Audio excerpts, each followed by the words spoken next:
जय श्रीमन नारायण भक्तों, आज हम संतोषी माता की व्रत कथा का श्रवण करेंगे और समझेंगे कि कैसे संतोषी माता सभी अपने भक्तों के कष्टों को हर लेती हैं। अगर आप लोगों के जीवन में कुछ भी समस्याएं आ रही होती हैं, अगर आप 3 महीने हर शुक्रवार के दिन संतोषी माता का व्रत करते हैं और उनकी पूजा विधि के अनुसार उनका व्रत पूजन करते हैं और व्रत करते हैं तथा व्रत का पारण करते हैं, तो निसंकोच संतोषी माता आपके उन कष्टों को हर लेंगी और आपके जीवन में जो भी विपदा आ रही होगी उनको समाप्त कर देंगी। जो भक्त इस दिव्य कथा का श्रवण भी कर लेता है उसके जीवन में कभी संकट नहीं आता है। तो चलिए इस दिव्य कथा का श्रवण करते हैं। अगर आप चैनल पर नए हों तो चैनल को सब्सक्राइब और वीडियो को लाइक कर दें। भक्तों, एक बुढ़िया थी, उसके 7 बेटे थे जिसमें 6 काम करने और एक निकम्मा था, परंतु उसकी माता उसे भी उसी में से खिलाती पिलाती थी। एक दिन वह अपमानवश वह परदेश चल जाता है। जाते समय उसने अपने बहू से भेंट की जो गौशाला में कंडे थाप रही थी। वह वहां जाकर बोला, हम जावे परदेश को, आवेंगे कछुकाल, तुम रहियो संतोष से, धर्म आपनो पाल। बहू बोली, जाऊं पिया आनंद ते, मन से सोच हटाए, राम भरोसे हम रहे, ईश्वर तुम्हें सहाय। देव निशानी आपनी, देख धरूं मैं धीर, सुधिमति हमरी विसारियो, रखियो मन गंभीर। यह सुन उसने अंगूठी दे दी और बहू से अपने लिए कुछ निशानी मांगी। वह बोली, मेरे पास क्या है, यह गोबर भरा मेरा हाथ है। यह कहकर उसने पीठ पर गोबर की थाप मार दी। वह चल दिया और परदेश में पहुंचकर सेठ के यहाँ नौकरी कर उसे ऐसा मुनाफा दिखाया कि सेठ मुनाफे में आधा साझा कर लिया और 12 वर्षों में वह नामी सेठ बन गया। इधर सास ससुर उसकी बहू से गृहस्थी का सारा काम करा लकड़ी लेने को जंगल में भेजते। इस बीच में भूसी की रोटी बनाकर उसके लिए रख दी जाती और फूटे नारियल की नरेली में पानी। बहू को इस प्रकार गुजर करते कुछ दिन बीता और एक दिन उसने रास्ते में स्त्रियों को शुक्रवार का व्रत अर्थात संतोषी माता का व्रत करते देख पूछा, बहनों, यह किस देवता का व्रत करती हो? इसके करने से क्या फल होता है? यह सुनकर एक स्त्री बोली, यह शुक्रवार व्रत अर्थात संतोषी माता का व्रत है। इसके करने से निर्धनता का नाश होकर लक्ष्मी घर में आती है, मन की चिंताओं का भार दूर होता है और घर में सुख शांति आती है।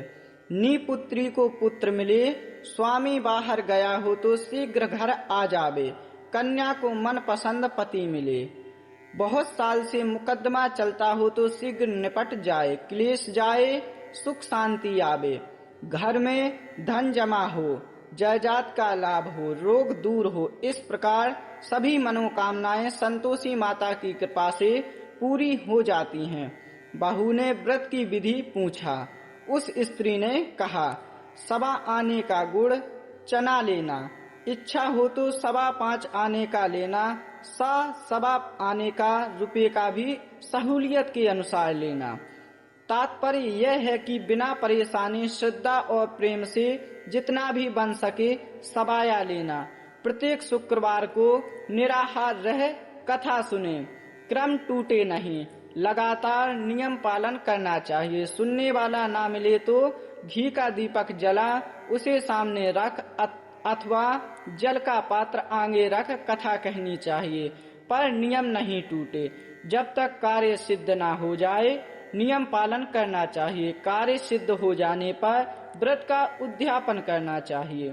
3 मास में माता फल पूरा करती हैं। यदि किसी के ग्रह खोटे हों तो 3 वर्षों में माता अवश्य कार्य सिद्ध करती हैं। इस व्रत को करने वाले कथा कहते सुनते समय हाथ में गुड़ और चने रखें और संतोषी माता की जय, संतोषी माता की जय प्रारंभ, अंत और बीच में बोलते जावें। कथा समाप्त होने पर हाथ का गुड़ चना गाय को खिला दें और कटोरे का गुड़ चना प्रसाद रूप में बांट दें। कलश के जल को घर में सब जगह छिड़कें और बचा हुआ तुलसी की क्यारी में छोड़ दें।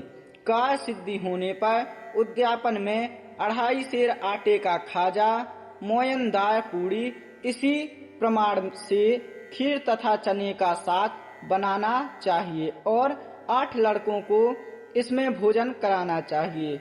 जहाँ तक बने कुटुंब के लड़के बुलाना, ना मिले तो रिश्तेदार पड़ोसियों के लड़के बुलाना।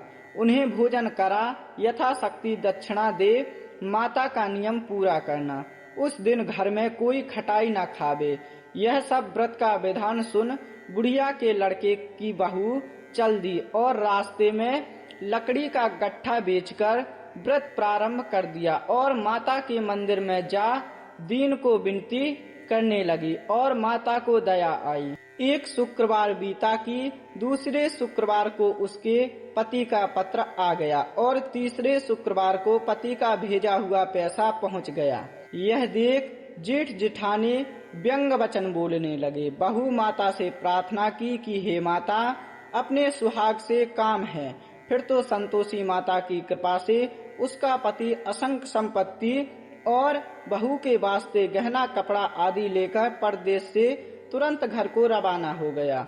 यहाँ बिचारी बहू जब जंगल से लकड़ी लेकर माता के मंदिर पर पहुंची तो कुछ दूर पर धूल उड़ती देख माता से पूछने लगी, हे माता, यह धूल कैसी उड़ रही है? माता कहने लगी, पुत्री, तेरा धनी ही तो आ रहा है। अब लकड़ियों के 3 बोझे बना ले, एक नदी के किनारे पर रख, एक मेरे मंदिर में रख, एक अपने सिर पर रख।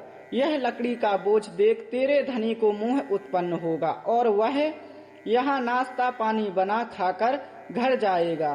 तब तू लकड़ियों का बोझ आंगन में पटक देना और सासू से भूसी की रोटी और नरेले में पानी मांगना।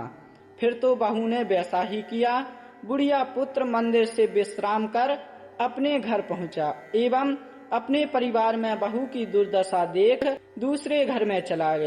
इसके पश्चात अपने धनी के साथ अलग महल में 3 मंजिल पर रहने लगा और शुक्रवार आने पर साविधि उद्यापन की। इसमें कुटुंब के लड़के औरों के सिखाने से दक्षिणा में पैसे ले इमली खटाई खरीद कर खाए, जिससे माता कुपित हो गईं।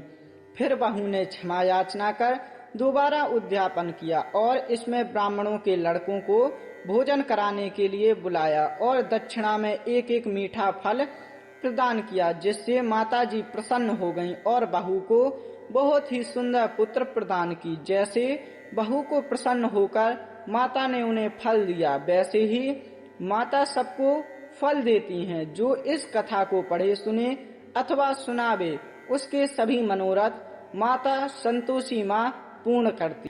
अगर आप लोगों को संतोषी माता की यह दिव्य कथा पसंद आई हो तो ऐसे ही कथा के लिए हमारे YouTube चैनल महादेव शिष्य को जरूर सब्सक्राइब करें, वीडियो को लाइक करें और कमेंट करें।